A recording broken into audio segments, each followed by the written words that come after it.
त्या खिडकीत अजूनही या कादंबरीच्या आजच्या भागात बघणार आपण डोंगरामागचा सूर्य. संध्याकाळ हळूहळू डोंगरावरून उतरू लागली होती. दिवसभर पडलेल्या हलक्या सरी आता थांबल्या होत्या. आकाशात ढगांचे मोठे थर पसरले होते आणि त्या ढगांच्या फटीतून उतरणारे सूर्यकिरण संपूर्ण गावावर सोनेरी प्रकाश टाकत होते. डोंगराच्या मागे मावळणारा सूर्य आज विशेष सुंदर दिसत होता. पावसानंतरची स्वच्छ हवा, हिरवाईने नटलेले उतार आणि वाऱ्यावर डोलणारी झाडं, सगळेच जणू एखाद्या चित्रासारखं शांत वाटत होतं.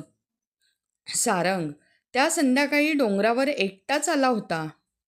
त्याला इथे बसायला खूप आवडायचं.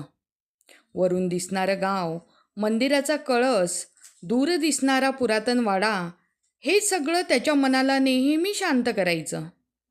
तो एका मोठ्या दगडावर बसून सूर्यास्त पाहत होता.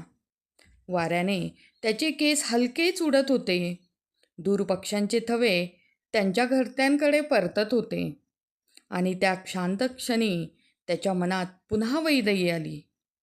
अलीकडे तिचा विचार नकळत प्रत्येक गोष्टीत मिसळू लागला होता. पावसात घंटानाद, डोंगराच्या धुक्यात आणि अगदी या सूर्यास्तातही. इतकं काय पाहताय? मागून आलेल्या त्या आवाजाने सारंग दचकला. तो मागे वळला. वैदेही? फिकट केशरी ओढणी वाऱ्यावर हलत होती. मावळत्या सूर्याचा प्रकाश तिच्या चेहऱ्यावर पडला होता. त्या प्रकाशात तिचे डोळे आणखी शांत आणि खोल वाटत होते. सारंग हलकासा हसला. सूर्य. वैदेही त्याच्याजवळ येऊन उभी राहिली. दोघेही काही क्षण समोर राहिले. डोंगरामागे सूर्य हळूहळू खाली उतरत होता. मला सूर्यास्त खूप आवडतो, वैदेही शांतपणे म्हणाली. शेवटी असूनही किती सुंदर असतो ना? सारंग तिच्याकडे पाहू लागला. त्या वाक्यात काहीतरी वेगळं होतं. एक हळवी शांतता होती. कधी कधी वाटतं, ती पुढे म्हणाली, माणसाचं आयुष्यही असंच असावं, जाताना आठवणीत प्रकाश ठेवून जाणारं. सारंग काही बोलला नाही. फक्त तिच्या आवाजातही हळवेपणा ऐकत राहिला. वाऱ्याने आसपासची गवतं सळसळली. खाली गावात मंदिरातली संध्यारती सुरू झाली. घंटांचा आवाज डोंगरावरून वर येत होता आणि वैदेही हलकंसं हसली.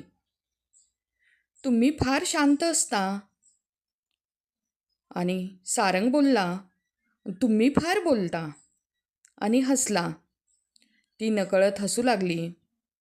त्या हसण्याचा आवाज त्या शांत डोंगरावर खूप सुंदर वाटत होता. क्षणभर दोघं पुन्हा शांत झाले. सूर्य आता जवळजवळ डोंगरामागे गेला होता. आकाशात केशरी, गुलाबी आणि जांभळे रंग एकमेकात मिसळत होते. वैदेहीने हळू आवाजात विचारलं, सारंग, तुम्ही गाव सोडून जाल कधीतरी? सारंग काही क्षण विचारात पडला. कदाचित, तो शांतपणे म्हणाला. मोठं व्हायचं आहे, खूप काही करायचं आहे. आणि वैदेहीने खाली गावाकडे पाहिलं. तिच्या चेहऱ्यावर हलकी उदासी उतरली. मग हे डोंगर तुम्हाला मिस करतील? सारंग ओठांवर मंद हसू आलं. डोंगरांना नाही माहिती, पण कुणीतरी करेल बहुतेक. वैदेही त्याच्याकडे पाहत राहिली. क्षणभर दोघांच्या नजरेत शब्दांपेक्षा जास्त काहीतरी होतं. सूर्य पूर्णपणे डोंगरामागे गेला.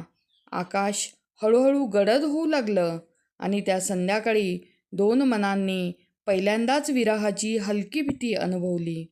हा होता आपला आजचा भाग. उद्याच्या भागात बघणार आपण शांत वचन. ते ऐकण्यासाठी आपल्या चॅनलला लाईक आणि सबस्क्राईब करा.